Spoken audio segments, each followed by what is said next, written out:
prix représente une récompense, la récompense d'un travail collectif. C'est toute une équipe pédagogique qui est investie, qui transmet ses connaissances. C'est une grande fierté parce que c'est la reconnaissance de la part de nos étudiants. Ils répondent vraiment ce qu'ils veulent et finalement c'est la meilleure des récompenses qu'on peut avoir. On ne peut avec Nicolas que les remercier.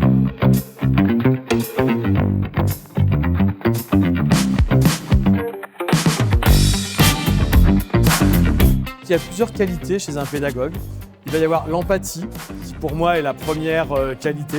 Il doit avant tout décoder un monde qui parfois est souvent complexe.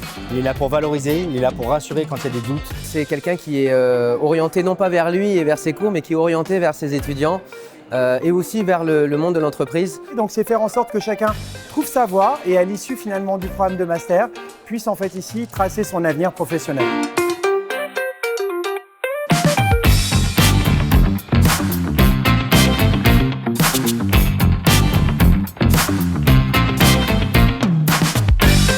Ma plus grande fierté, c'est quand 10 années après, les étudiants, je les croise dans les rues, ils viennent me voir. Ils viennent en fait vous témoigner leur reconnaissance en vous remerciant de ce que vous leur avez apporté. Et de se créer comme ça un réseau de professionnels au final. Quand je vois aujourd'hui les carrières qu'ils font, aussi bien en France qu'à l'étranger, pour moi c'est une belle satisfaction. Il y a des postes aujourd'hui que les étudiants occupent qui sont juste exceptionnels. Et j'espère, et du moins c'est le retour qu'on peut en avoir, on a contribué à faire en sorte qu'ils prennent autant de plaisir et de bonheur dans leur vie.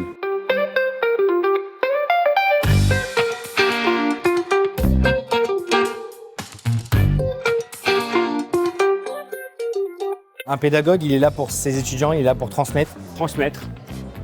Transmettre et transmettre. Ce que nous on a appris et en l'adaptant sans arrêt à l'évolution de l'environnement dans lequel ils sont. Transmettre non seulement des savoirs, mais après de faire en sorte que le savoir se transforme en compétences. Pour pouvoir les préparer au mieux et améliorer toujours plus leur employabilité.